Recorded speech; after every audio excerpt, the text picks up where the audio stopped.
ano siya.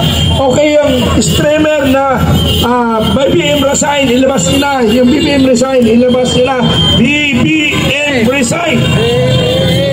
Okay, tawagan na po natin si Professor Malo Tikia. Palakpakan po natin!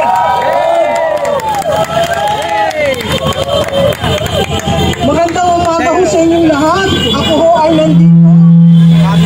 Nakikisama ako sa mga bigating retired military officers, no?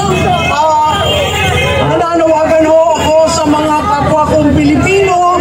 Iisa lamang po ang kulay natin, kayo manggi. Pumunta po kayo dito sa Gate 4. Mahalaga po marinig ang inyong boses.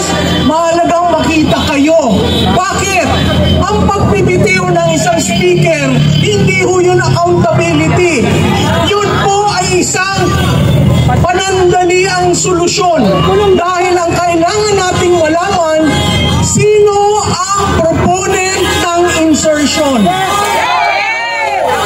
Gaanong kalaki ang insertion? Saang distrito nilagay? At kung yun ay may proyekto o ghost projects, lahat po tayo nagbabayad ng ating tax. At yung tax natin ay from the source. Diba? 30% po yun. Gigising tayo, may bagyo, ang ating mga properties, ang ating bahay nasisira. Sino ang nagsusolusyon nun? Hindi ang gobyerno. Tayo ho. Ano ho yung ating itinulong na buwis? Para lamang natin malaman na ninakaw pala. So hindi ho pagpapalit ng speaker ay solusyon. Maging accountable si Martin Romualdez. Hindi ho ang pagka-cancel ng travel authority ang solusyon. Alam niyo ho kung bakit? Kahit wala ho si congressman ko dito, may paper trail ho. Ang budget ho ay 7 volumes. May paper trail ho yan magmula sa NEP, papuntang government GAB, papunta sa GAA. Ngayon, alam po nito ng mga retired officers natin, no? May tinatawag na command responsibility. Tama po? Kung sa bahay, may commander. Pag sinabi ni commander, hindi pwedeng bilhin yan para sa tuition, susunod tayo. Ang mga anak, hindi pwede ng cellphone. Dapat sa gagamitin sa paaralan. Sumusunod ho tayo. Bakit ho ang commander-in-chief natin hindi sumusunod? Ha? Yung binalik niya ang PhilHealth Fund, ang tanong ko, ay ba't mo kinuha? Di ba kinuha niya? Hindi natin alam kung saan ginamit. Tama. Ngayon, may ugo-ugo, ang Supreme Court daw ay magkakaroon na ng desisyon. Binalik. Dahil daw may savings. Saan ho naging savings? Hindi ho ba dapat ang pagbabalik sa treasury? At hindi mo pwedeng galawin ang trust fund. Kasi ang trust fund ay pondo ng miyembro. Natin yung lahat. Pondo natin yan. Pag nagkasakit tayo, kahit napakaliit na pondo, meron tayong madudukot. Eh dahil ginamit, diba? Ginamit. At sabi ni Secretary Recto, kailangan daw, bakit yun may savings? Ha? At naibalik. So, ang aking panawagan po, apart from command responsibility, ay tigilan ho ang liquidation by certification. Dapat malaman natin ano ang pondo na nasa congressman at saan nila ginamit. Una po yan. Pangalawa, make public the SALN. Bakit po? Kasi makikita natin sa 3 taon ng 19 Congress, tumaas ang kita ng mga legislators. Saan ang galing? Okay? Ang pangatlo po, magsabi naman kayo kung may conflict of interest kayo. Bakit po? Di ba sabi, 67 legislators are contractors. Ha? Ay kung contractors kayo, hindi wala na ako nagle-legislate. Lahat proyekto. Ha? Ngayon, ang sinasabi, dapat daw i-extend ang inquiry sa 2016. Isama si Duterte, sige ho, buksan natin.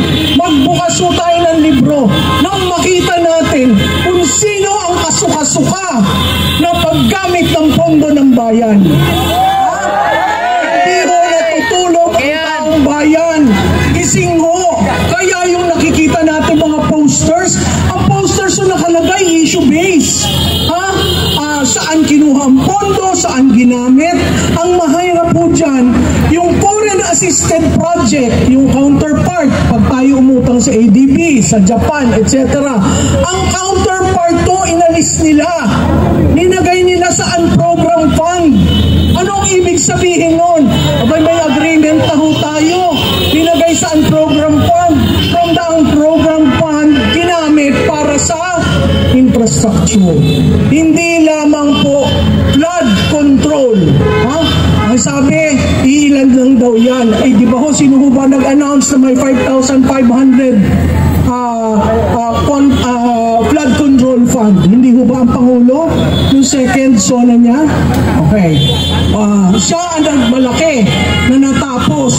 Ay, bakit pagkatapos ng isang taon, nawala? At bakit all of a sudden, ang sinasabi, 15 contractors lamang. Pag tinignan nyo ang isumbong sa Pangulo, nakafix lamang sa ilang kontratista. Tama po si Manong Chavit. Tingnan nyo ang Ilocos Norte. Kasi yun ho ang napakahalaga. Kung titingnan nyo ang bawat lugar, Ilocos Norte, isama nyo na ang Davao City, isama nyo ang Leyte, isama nyo ang Sorsogon. Yun ang patas. Okay na ho, huwag nyo na akong pahiran. Sanay naman ho tayo sa... So, ang napakahalaga ho niyan, patas lamang ang laban. Walang agrabyaduhan. Inagrabyado niya si Juan de la Cruz eh. Bakit hindi maging patas ang gobyerno? Para makita natin sino ba talaga ang para sa atin, sino ang nagsisinungaling at sino ang nagnakaw. At napakahalaga ho yung BIR, ako ho ay may letter of audit personal at ang kumpanya ko binigyan din ng letter of audit. Anong ibig sabihin yan? Hinaharas na ho ako kasi kritiko ako. Hindi ho ako kritiko ng administrasyon. Mahal ko lamang ang Pilipinas. Mahal ho natin ang Pilipinas. At kaya tayo nag-criticize dahil gusto natin maayos ang Pilipinas. Iisa lamang po ang ating bansa. Hindi naman ho ako nag-OFW. Bumalik ho ako dito sa kagustuhan ko makatulong sa bansa ko. Pero, ang nagtitinda ng pomelo sa Davao City, may LOA, may letter of audit. Seriously? Ilan sa mga negosyanteng maliliit, medium scale, sa Davao City ang binigyan ng LOA. Nakaka-receive rin ho ako ng mga messages sa ilang maliliit na negosyante. May LOA sila. Ang tanong ko kay BIR Lumagi, bakit hindi nyo bigyan ng LOA ang mga kontratista? Bakit hindi nyo bigyan ng LOA ang mga congressman? Pag pumunta kayo sa parking ng House of Representatives, anong uri ng mga sasakyan na nakikita nyo? Wala na hong frugality. Hindi na ho nagtitipid. Mayabang ho silang pinapakita sa taong bayan ang yaman nila. Ikaw ba naman magkakaroon ka ng 6 na bahay sa Forbes Park? 12 ba ma'am? Diba? Ang tanong natin, wala na bang hangganan? Ganun na lamang ba kayong katakaw na hindi nyo intindihin ang ordinaryong tao? So, ako po ay sumasama dito in solidarity. Meron pong ilan sa mga opisyal, retired officers na nakilala ko, nakita ko ang pagmamahal nila sa bansa, no? Itong si Supetran, madalas po kami mag-away nito. Madalas po kami mag-question ng mga plano sa buhay-buhay. Pero nung nakita ko siya nagsasalita sa House of Representatives, sumaludo ako. Sabi ko, he is walking his talk. Nung nag-reach out si General Poques, sabi ko, sa tingin ko kailangan nang lumabas. Nung si Orlando De Leon, sabi ko, may taga Bicol ito. Sabi ko, nagulat ako na andyan. So ako yung nagpapasalamat sa kanila kasi ang lakas ng ating puwersa ay galing sa kanila. Sila ang nagpapatibay na kaya natin kumilos. Si General Paul Sumayo, isa ko rin yung kaibigan, tahimik lang, nagmamatsyag, pero nakita ko siya dito. So, ako yung nagpapasalamat sa kanila, pinoprotektahan nila ang taong bayan sumasali dito. So, doon sa nakikinig at nanonood, pumunta na po kayo dito sa Gate 4. Marami pong general na nasa loob na sumasama sa atin.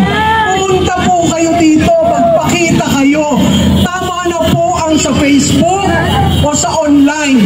Ang kailangan, nakikita tayo tao-tao. Marami pong salamat sa inyong lahat. Mabuhay ang Pilipino! Mabuhay ang Pilipinas! Maraming salamat po, Ma'am Malo, sa iyong mga sinabi.